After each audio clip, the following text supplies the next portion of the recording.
Hello and welcome back into another video talking about 5 things I never thought I'd be able to do, so let's just get into it. Number 1, riding a bike. Although to most children this is super easy, for me it was a little bit more challenging because of my CVI or cortical visual impairment as well as my right hemiplegia. These two things mixed together made it very challenging for me to learn how to ride a bike. The doctors didn't even think I'd be able to sit up by myself, let alone walk, so being able to ride a bike was a huge deal, and although it took me a few more years to figure it out, I'm still so proud of myself for being able to do it. While to this day I still struggle with hills and uneven surfaces, I'm still really proud of myself for being able to ride a bike like everyone else. Number 2, public transport. While to most people this is just a daily occurrence, for me it was a little bit more challenging because of my eyesight as well as another variable which I will get to. For me, things like catching a bus or a train are really difficult because of my sight and all of the buses and trains that are moving around.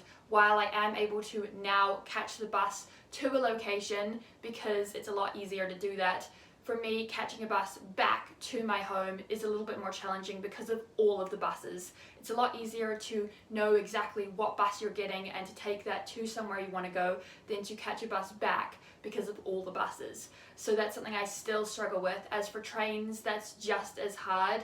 And when it comes to things like taxis, for me, being one-on-one with a complete stranger isn't something I'm totally comfortable with, so it's not something I do very often. And while I am a little bit more comfortable with doing it now, I didn't used to be, and it's still something I struggle with a little bit because of my eyesight. There are so many variables when it comes to disability and things like getting in a taxi. So for me, I just want to make sure that I am safe. That's one of the most important things. And then obviously when it comes to catching a bus, knowing where I'm going is also just as important. So those are the two things that I struggle with often when it comes to public transport. And like I said, catching a bus is something I never thought I'd be able to do. I often had my parents or other people drive me places, which to this day I still do, but I am now able to catch a bus to a place I want to go, and I'm really proud of myself for being able to do that. Number 3, grocery shopping. For a long time I had other people get my groceries for me because it was just an overwhelming experience to walk into a grocery store, to see all the different aisles and all the different things. It was just overwhelming and stressful, and I was just like, nope, can't do it. Every time I would just freak out and have mini panic attacks. But then I learned a new system and I was like, okay, this will work. I stuck to one grocery store. I went down a couple of different aisles, I learned where my favorite things were, and I mostly just stuck to buying those things and had other people help me to buy other things I wanted that were in other aisles I didn't know where things were. It took a bit of time, but I figured out where most of the things I liked were, and I'm able to go and get them. But for other things, I still rely on other people a little bit, and I'm still working on it. As for checking out, I stick to the actual people because it's a lot easier. Those machines freak me out. They're so overwhelming and stressful that I rely on other people to help me when I need to use them. So if I'm with someone else, I will use the machine then, but other times I will just try to use the normal checkout because it's a lot easier for me to handle, although sometimes I have been forced to use the machines myself, and that is something I'm still working on. Hopefully I will be able to do it eventually, but for me I just stick to what I know and do the best that I can when it comes to grocery shopping. Number 4, doing my own washing. For a long time I relied on my parents to wash my clothes for me and to do my dishes for me because those were two things that I just didn't want to deal with. It was partially to do with the fact that they had an old dishwasher and an old washing machine. These two things made it very difficult, especially since they were pull downs or pull ups. They didn't have the open system like a dish drawer or a washing machine that had a thing you could open out. So for me, I just couldn't deal with it. It was something that I avoided. I just found it overwhelming and stressful. But then once I moved out of my parents' house and was living on my own, I got a dish drawer and realized how easy it actually was to wash my dishes using that. And when it came to washing my clothes, getting a washing machine with a dial and with a screen and with an open system, it made it so much easier to put my clothes in, to know what dial to set it to, have it be on that same system every time, then start it, wash my clothes, take them out and hang them out. It was so much easier to do it that way, and I'm so proud of myself.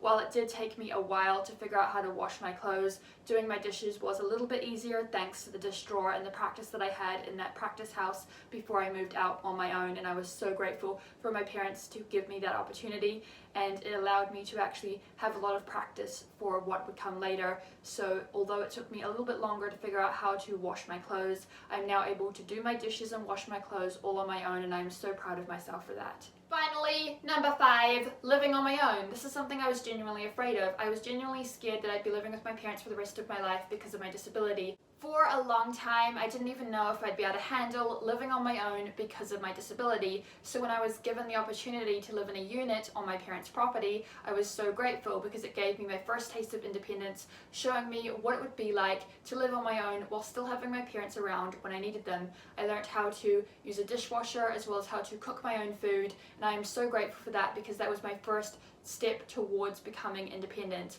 It was my first taste of freedom, and I lived there for about 3 years before moving into this place, which I've lived in for about a year now, completely away from my parents. And I'm so grateful for that first step because it allowed me to be more confident when it came to living on my own for real. It gave me that first taste of freedom so that I knew what to expect, but I was less scared because I had had that practice and I knew what it was like to live on my own. So now I'm able to do it and I'm less afraid now.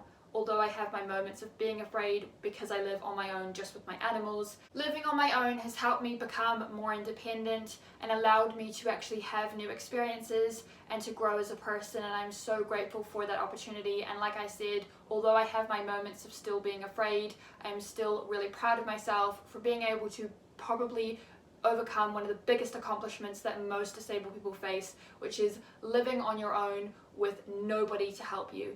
And although my parents do come by occasionally to help me with different things, for the most part I am here on my own, I am doing my own thing, and I am so proud of myself for having the opportunity to live on my own, to have that practice, so that when it came to fully living on my own, I could do it, and I knew I could do it. Thank you so much for watching. I hope that you enjoyed today's video. If you did, then don't forget to smash it a big thumbs up. Share this video with your friends if you liked it, and also don't forget to subscribe and ring that bell to get notified every time I upload a new video, and I will see you in my next video. Bye!